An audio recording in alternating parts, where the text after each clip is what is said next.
அனைவருக்கும் வணக்கம். இன்னைக்கு நாம் இந்த வீடியோவில் ரொம்பவே ஒரு சிறப்பான ஐயப்பன் பற்றிய ஒரு தகவலை பற்றி தான் தெரிஞ்சுக்க போகிறோம். அது என்ன தகவல் அப்படின்னா, பொதுவாக பெண்களுமே 18 படிகள் ஏறி ஐயப்பனை தரிசிக்கக்கூடிய ஒரு அற்புதமான கோவில் தாங்க இது. பொதுவாக ஐயப்பனினுடைய 6 படி வீடுகளில் இந்த அச்சன் கோவில் அப்படின்றது ரொம்பவே பிரசித்தி பெற்ற ஒன்றாக தான் இருக்குது. பொதுவாக ஐயப்ப பக்தர்கள் அனைவருக்குமே சபரிமலை ஐயப்பன் கோவில் ரொம்பவே நல்லாவே தெரியும். அதே போல தான் ஐயப்பன் கோவில்களிலே ரொம்பவே பிரசித்தி பெற்ற ஒரு கோவிலாக தான் இந்த அஞ்சன் கோவில் இருக்குது அப்படின்னே சொல்லலாம். இந்த அஞ்சன் கோவிலில் நிறைய ரகசியங்களும் நிறைய சிறப்புகளும் தான் இருக்குது. ஐயப்ப பக்தர்கள் குறிப்பாக தெரிந்து கொள்ள வேண்டிய ஒரு ஐயப்பன் கோவிலாக தான் இந்த கோவில் இருக்குது. இந்த கோவிலை பற்றிய நிறைய சுவாரஸ்யமான தகவல்களை இன்றைக்கி நாம் இந்த வீடியோவில் பார்த்து தெரிஞ்சுக்கலாம். இந்த வீடியோ உங்களுக்கு ரொம்பவே பயனுள்ளதாக இருக்கும். வீடியோவை நீங்கள் ஸ்கிப் பண்ணாமல் கடைசி வரைக்கும் பாருங்கள். நீங்கள் இப்போதான் நம்மளுடைய அறியாத தகவல் சேனலை முதன்முறையாக பார்க்குறீங்க அப்படின்னா மறக்காமல் நம்மளுடைய சேனலை சப்ஸ்கிரைப் பண்ணிவிடுங்க. கூடவே நோட்டிஃபிகேஷனுக்கான பெல் பட்டனையும் மறக்காமல் ப்ரெஸ் பண்ணிவிடுங்க. வாங்க வீடியோக்குள்ளே போகலாம்.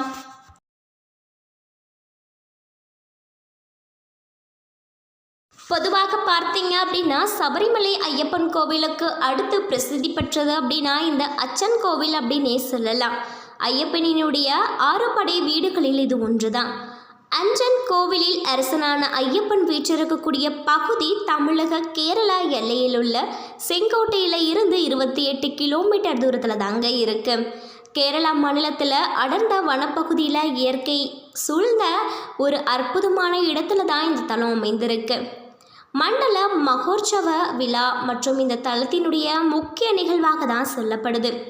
அச்சன் கோவில் அப்படின்றது பரசுராமரால் தோற்றுவிக்கப்பட்டதாக தாங்க இருக்கா. பல தலங்களில் உள்ள ஐயப்பன் விக்கிரகங்கள் பொதுவாக இயற்கை சக்திகளாலும் பாதிப்படைந்தவையாக தான் இருக்கு.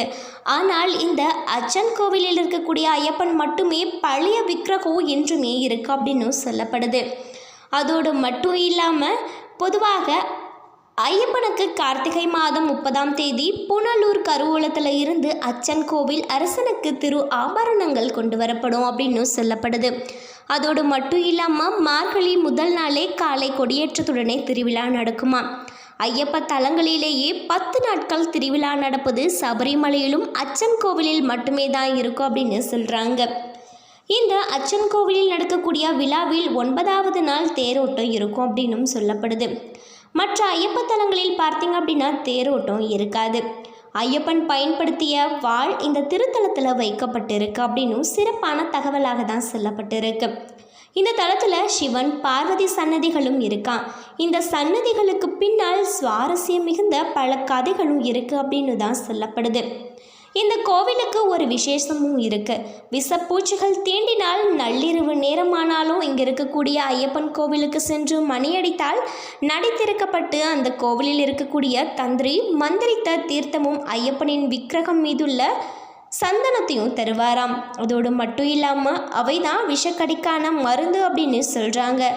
அதை அருந்தி வந்தாங்க அப்படின்னா உடலில் இருக்கக்கூடிய விஷம் அப்படின்றது முற்றிலுமாகவே இறங்கி உடல் ரொம்பவே பூரணமாக குணமடைந்து விடும் அப்படின்னு சொல்லப்படுது.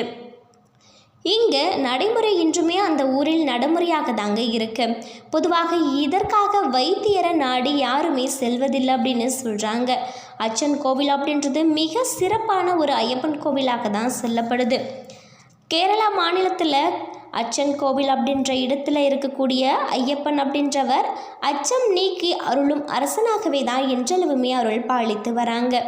அதோடு மட்டும் இல்லாமல் பரசுராமர் நிறுவியதாக சொல்லக்கூடிய இந்த ஐயப்பன் கோவில் பூரண புஷ்கலை அப்படின்ற 2 தேவிகளுடனே ஐயப்பர் அரசர் தோற்றத்தில் அழகாகவே காட்சி தருகிறாங்களாம்.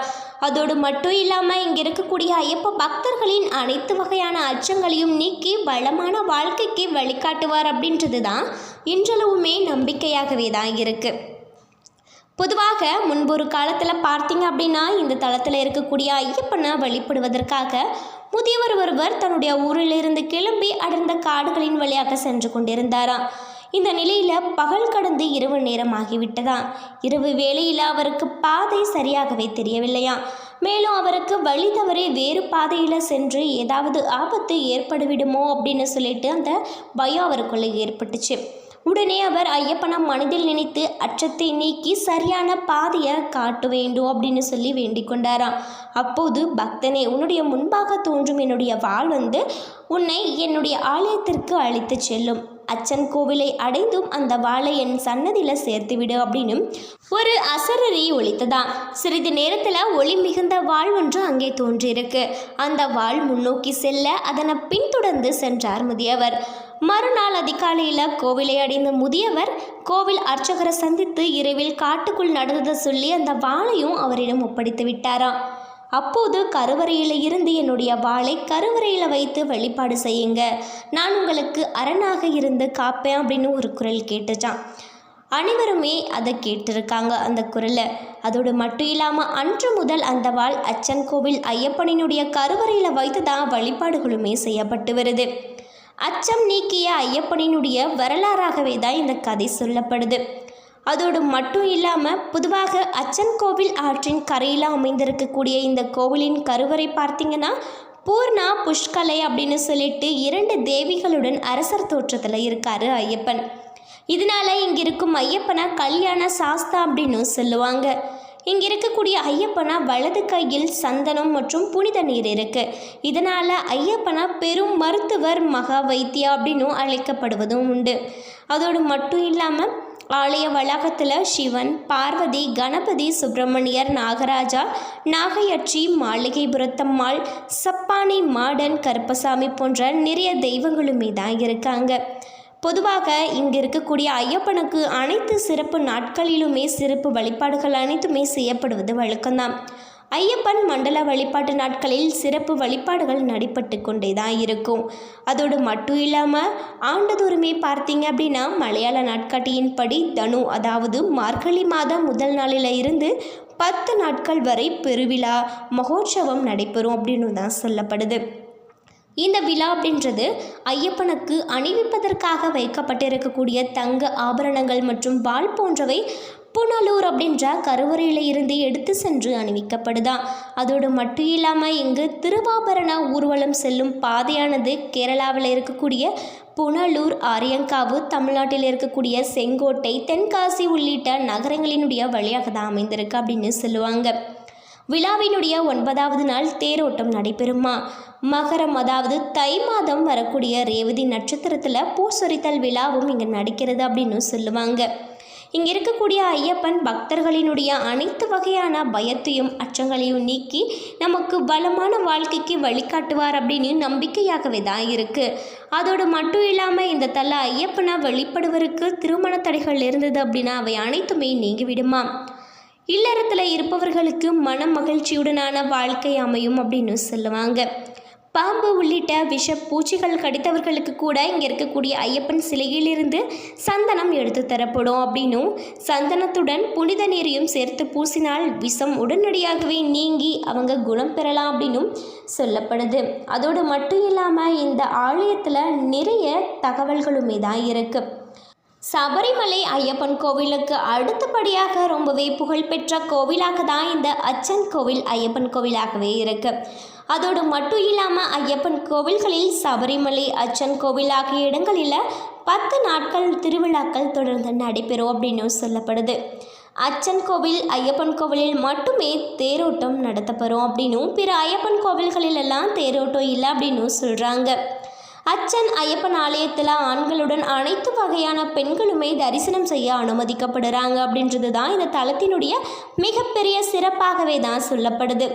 அதோடு மட்டும் இல்லாமல் நீண்ட நாட்களாகவே குழந்தை பேர் இல்லாமல் ரொம்பவே கவலைப்படுபவர்களுக்கு இந்த தலத்தில் இங்கே இருக்கக்கூடிய அம்மனினுடைய சன்னதியில் பட்டுத்துணை, வளையல் போன்றவற்றுடன் தொட்டில் கட்டி வழிபட்டால் குழந்தை பேர் கிடைக்கும் அப்படின்னும் நம்பிக்கையாகவே தாங்க இருக்குது. இன்றைக்கி நாம் இந்த வீடியோவில் இதை பற்றி பார்த்தோம் அப்படின்னா அச்சன் கோவில் ஐயப்பனை பற்றிய நிறைய சுவாரஸ்யமான தகவல்களை தான் தெரிஞ்சிருப்போம். ஐயப்ப பக்தர்கள் தெரிந்து கொள்ள வேண்டிய ஒரு முக்கியமான ரகசியங்களை நம்ம தெரிஞ்சிருப்போம். இந்த வீடியோ உங்களுக்கு ரொம்பவே பிடிச்சிருக்கும்னு நினைக்கிறேன். வீடியோ பிடிச்சிருந்தது அப்படின்னா லைக் பண்ணுங்கள், ஷேர் பண்ணுங்கள். உங்களுடைய கருத்துக்களை மறக்காமல் கமெண்ட் பாக்ஸில் கமெண்ட் பண்ணுங்கள். நீங்கள் இப்போதான் நம்மளுடைய அறியாத தகவல் சேனலை முதன்முறையாக பார்க்குறீங்க அப்படின்னா மறக்காமல் நம்மளுடைய சேனலை சப்ஸ்கிரைப் பண்ணிவிடுங்க. கூடவே நோட்டிஃபிகேஷனுக்கான பெல் பட்டனையும் மறக்காமல் ப்ரெஸ் பண்ணிவிடுங்க. நன்றி நண்பர்களே.